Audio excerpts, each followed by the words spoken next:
I would like to introduce you to Mr. George Davison, the President of the Federation of Post-Secondary Educators and major sponsors for this event. So please help me welcome George.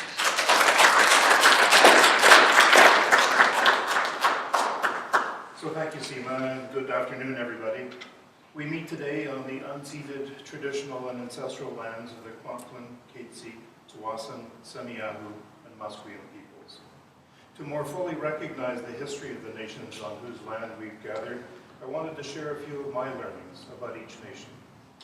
Since time immemorial, the Kwantlen First Nation have lived by the 7 traditional laws that guided their ancestors: health, happiness, generations, generosity, humbleness, forgiveness, and understanding.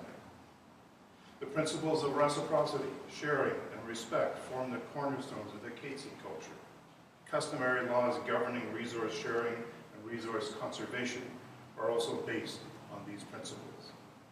The Tsawwassen peoples had a trade and barter system and a longhouse culture with extensive practices and ceremonies that dealt with governance functions. The longhouse systems also ensured the redistribution of wealth to ensure the survival of the people.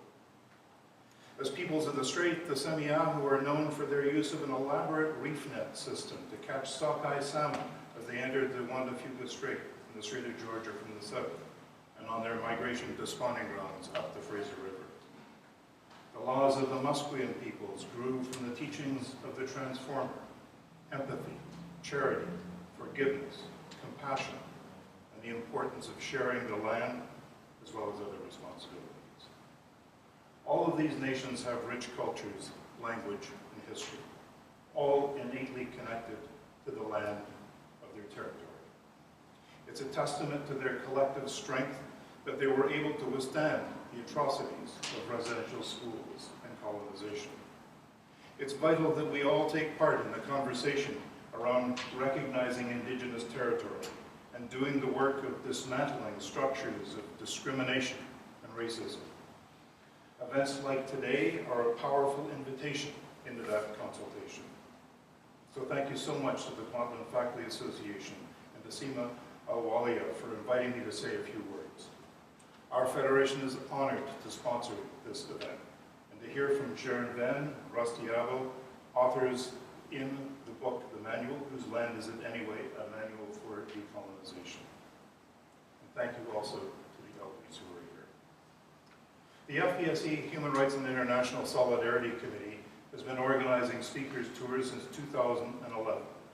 Speakers have included Jorge Soberon from the Cuban Five. Chief Bob Chamberlain spoke on water in one of these tours.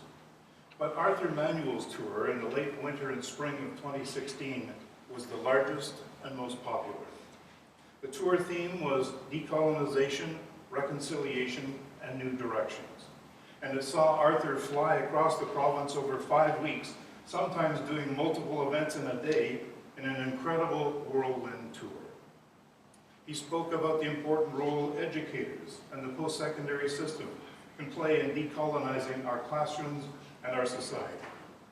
Educators and students left his talks inspired to be part of the decolonization process. When Arthur Manuel passed away in January of 2017, we were devastated and mourned the loss of this great leader. FPSE embarked on a journey to produce a book that included Arthur's writings, as well as essays from Indigenous academics and scholars that were written after his passing. This resulted in the book, Whose Land Is It Anyway? A Manual for Decolonization. The book is intended to be a resource for educators as we work on decolonizing our own structure, post-secondary education in general, and to contribute to the decolonization of our society. We're proud that we've shared this book as a free resource across the province, the country, and the world. It's available on our website. But we haven't been sharing the book alone. I want to recognize that in addition to this beautiful event this afternoon, or this week, put on by the Kwantlen Faculty Association, speakers tour events are being held across British Columbia, including our other FPSE locals, Thompson Rivers Faculty Association, Faculty Association of the College of New Caledonia, my own in Prince George, College of the Rockies Faculty Association in Cranbrook, University of the Fraser Valley Faculty and Staff Association up the valley, Vancouver Island University Faculty Association in Nanaimo and in Duncan,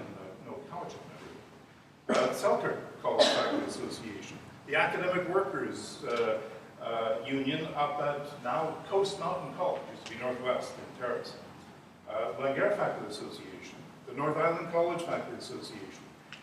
Russ was at Emily Carr University Faculty Association last week, and Camosun College Faculty Association has scheduled their event for early May.